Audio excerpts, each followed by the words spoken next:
are. This is the latest of the excavations. This is hot off the presses, Meron, as you said. Yeah. Wow. And there's been some great finds here in this section of the road. Yeah, on this section of the road, the first thing that you notice that the street is not stepped, this part of the street. Right. You see all the way down to the other side, about 30 meters of the street, which is not stepped. We're assuming that this place was a plaza, a big plaza, which was 45 feet wide and almost 90 feet long. Wow. The Siloam pool is about 30 meters from here. It's right before the Siloam pool, before they're going down or going up. So, Meron, they would cleanse themselves in the Siloam pool, then they'd come on up on their way to the temple. On the way to the temple. Gotcha. Gotcha. Now, fascinating.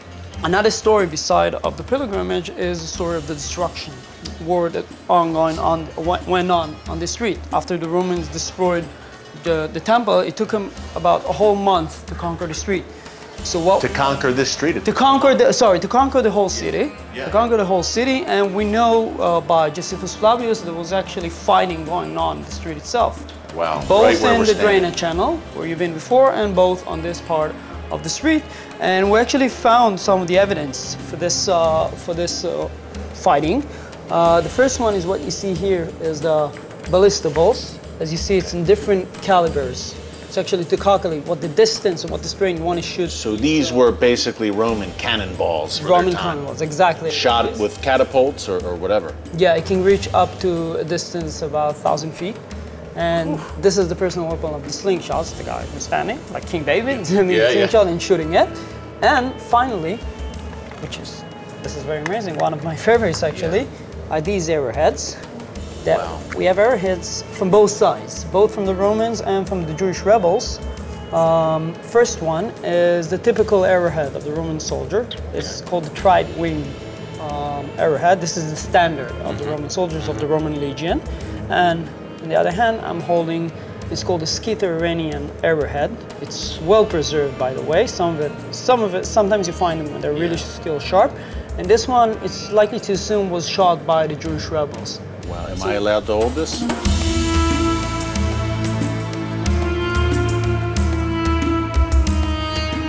Something else that I want to show you is, beside of these weapons, Nashon told you about the sifting. So in the sifting, we find a lot of coins. Lots of coins, but sometimes we even find them in situ, in the site itself. And one of the amazing coins that we found is a coin that was found on the street itself. We find some of them, but there is one coin which was well preserved. In the street? On the street itself. Now, imagine yourself, as I told you, one of the descriptions of Josephus Flavius is telling about the Roman soldiers driving away the rebellions from the street and scaring them away out of the city. So just imagine yourself, a group of people running away here and they're just throwing anything they have. Maybe they're losing things. Running for their lives from the Romans who are advancing. And then in that time, you don't care what you have in your hands or anything, so you throw anything you have. So it could be that the thing that I'm about to show you was thrown by one of the Jewish people that just escaped from the Roman soldiers. This thing. Now this green little piece isn't actually a coin. It's a coin. It's a coin. This round green corroded artifact. But as you see, this one is corroded. So I have a sample here. Still preserved. This 2,000-year-old coin. And I have a sample of a same coin.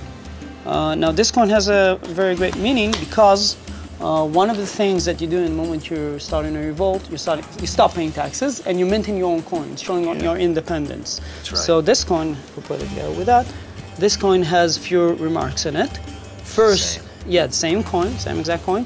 First, it says the second year of the revolt, Shnat Shtayim in Hebrew. And the revolt, so people know, 66 AD or CE to 70 AD. Exactly. About so 4 years long. 4 years long. So Temple was destroyed in 70. In 70, yes. Yeah. So the most common coins are the second year coins that we find here. It says Shnat Shtayim in Hebrew, the second year, which means the year of 67, 3 years before the destruction. People still held this coin during the year of 70. And in the other side, you have the propaganda.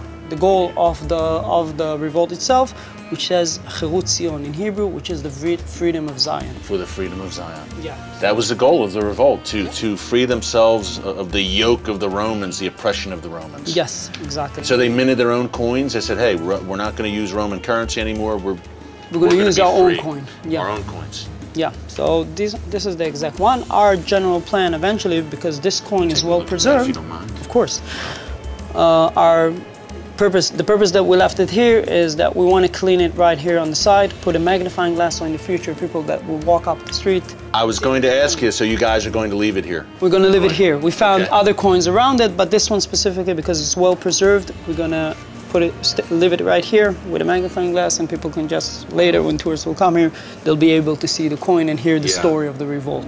Thanks again to our good friends at the City of David and the Israel Antiquities Authority for giving us an incredible tour of one of the most exciting archaeological discoveries to take place here in Jerusalem. We encourage you to visit the City of David the next time you're here in Israel, and also check out the great work that the Israel Antiquities Authority is doing at biblical sites throughout the land of Israel. Folks, when you combine the Bible with rock-solid archaeological scientific proof, you have an unbeatable combination.